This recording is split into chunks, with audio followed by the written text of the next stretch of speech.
This is just a very small remnant that's been preserved from the restoration, of the building. Just gives a hint of some of the artwork on the walls, some of the artifacts. What's horrible to imagine is what they did with these and the pain that the people who had to wear these suffered. Don't know what some of these devices were used for. Some of them don't look that old, like that one right there, that hook at the end of the chain. These might have been to hold a person's hands or legs.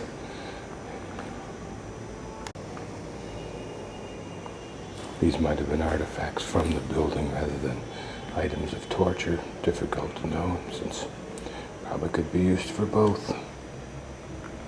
Here there are pictographs in the original plaster or whatever. Whether these were made by prisoners or whatever is not known. There's a cross there. Looks like a name. Carlos or something, I don't know. A skull. Ironically, is somewhat alluding to the Teotihuacan Aztecs. Here's some rather detailed writing, whether these are by prisoners. These almost look like they were imprinted in, but pressed into the soft clay before it hardened, but they could well be written in. Just don't know, there's no explanation. Some displays of tortures.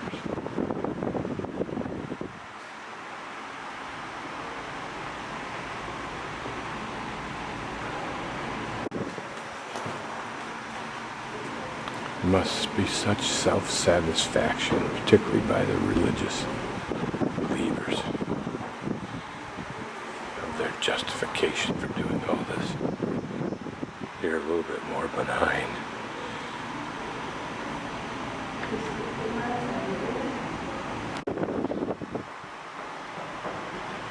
This seems to suggest that the first step in the process was the confessional.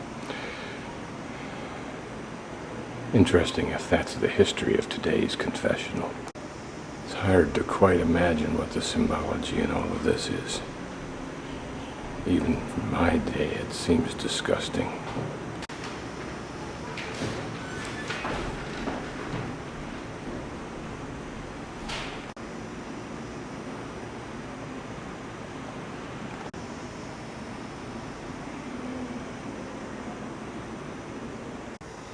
Here's some graphic portrayals of what was done in these rooms.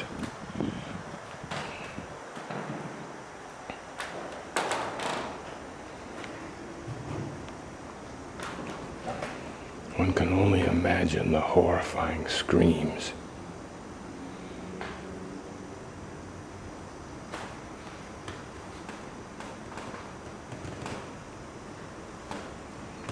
That resounded in these rooms.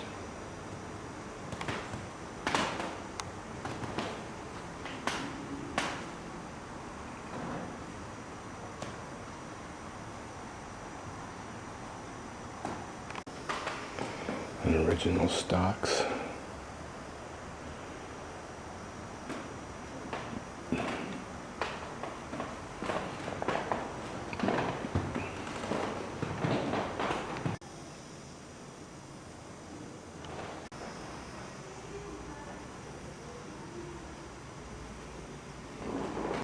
This panel is entitled Decadencia de la Inquisición.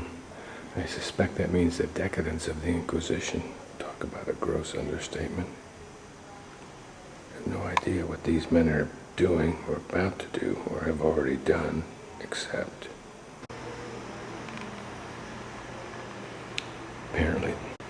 apparently original cell structures or doors.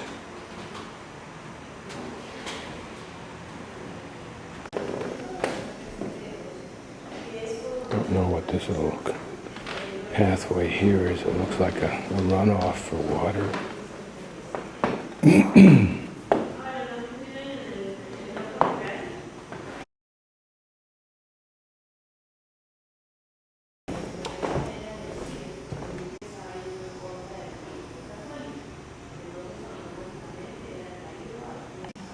It's entitled Pregón para un auto de fe. I don't know what that means.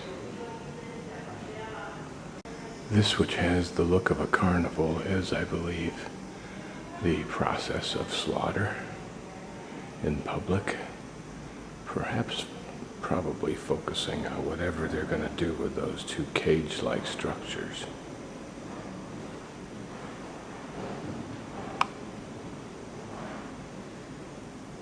Notice in the architecture at the time, the precursor of those balconies that we see. Perhaps this man here with the dunce cap represents, the cap itself represents those condemned as disciples of the devil. Here I'll do a Ken Burns along the procession. You can see the dunce caps, the X's on their chest of some of them, crosses in the hands of the righteous.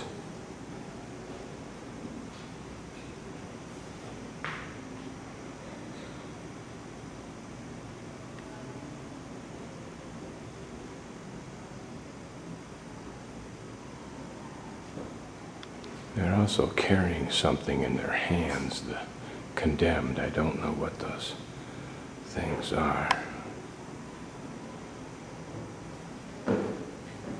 Connected neck to neck. And there, the Almighty Church.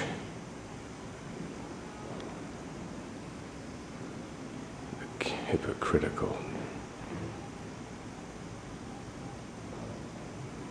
It's hard for me to contain my anger because I see in that religion, Christian right, Muslim radicals, capacity to do the same thing if they're given the license. One can only imagine what terrors will be employed in those cages. Notice the covered galleries for the elite, I'm sure, to enjoy this religious justified sport. And what are these little boxes that the priests are carrying? Perhaps to hold some significant remains like the liver, the heart, the head of the condemned. Notice the pictures of the devil on the apron slung around his neck, along with the cross. Can't tell what that staff is that they carry, that short piece of wood looks like. This looks like the fountain in Plaza de Armas in Lima, which it may well be. It is the oldest remaining artifact in that square.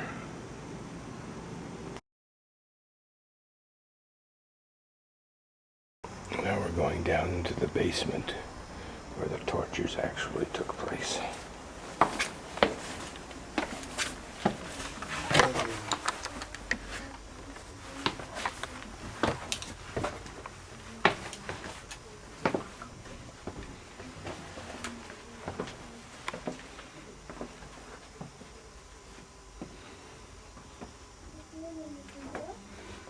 Interesting that the model appears to be a friar. Independent thinker, no doubt.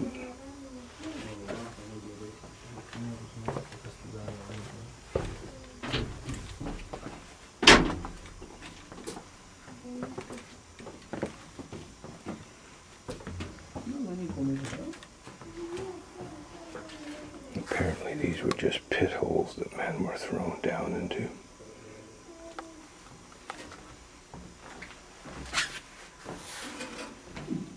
Don't know what that's for.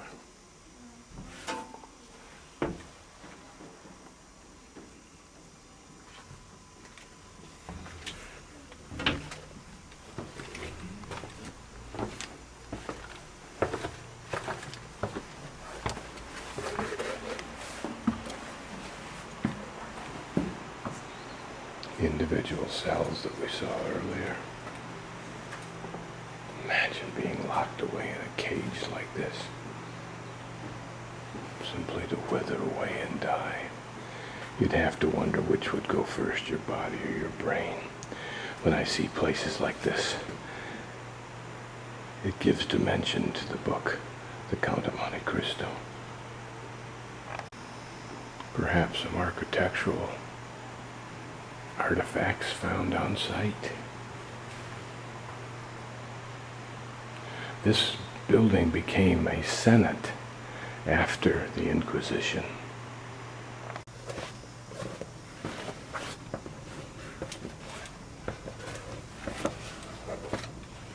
Apparently some ancient steps.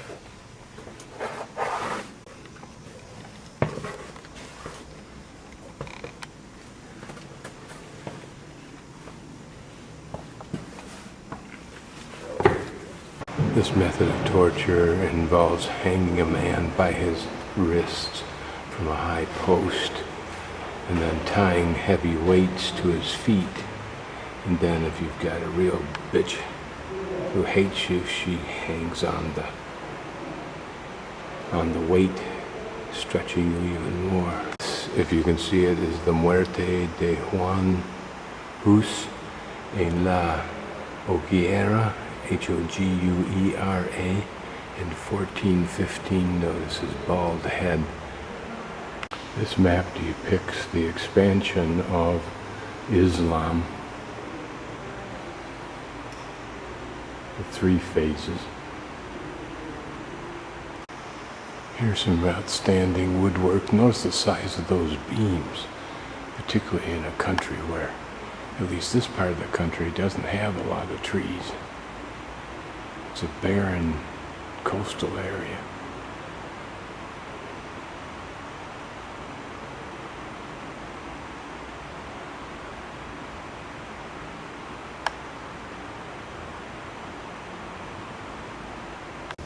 Here again, just some wall work that was unearthed. You can just get a faint recollection, but it must have been intricate and pretty. Probably very much like the tile work. So it would have been 18th century. This was probably the room in which the determinations of culpability were determined by a cabal seated at the front, and all of its supporting hierarchy. At a later date, and it may still be today, I don't know, I'll point out why, it was a senate, and presumably these are the desks of the members of the senate. But what's interesting is if I focus down, you'll see that some of this hardware reflects some kind of somewhat sophisticated electronic equipment, like a device that holds a card right here, perhaps for voting or showing your attendance.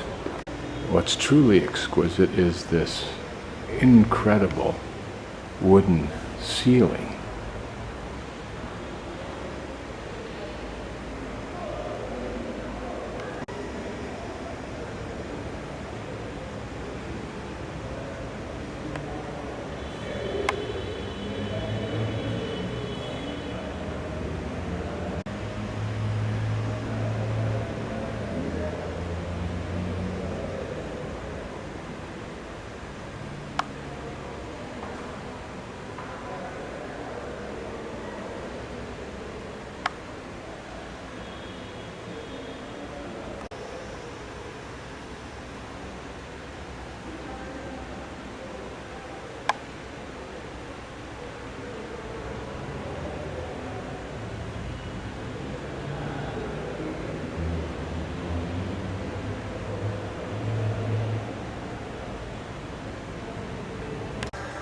Close-up view of this construction of these cell gates, if you will.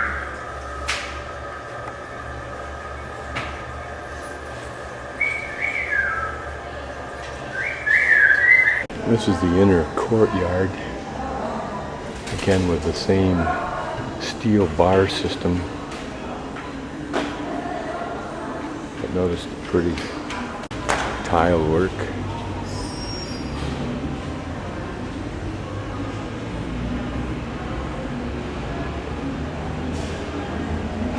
And notice this floor made up of black pebbles that sit up just a little bit to the surface, and then have been washed, have the cement in between them washed away. Kind of like that basic floor that I saw in the original house at Murales Park.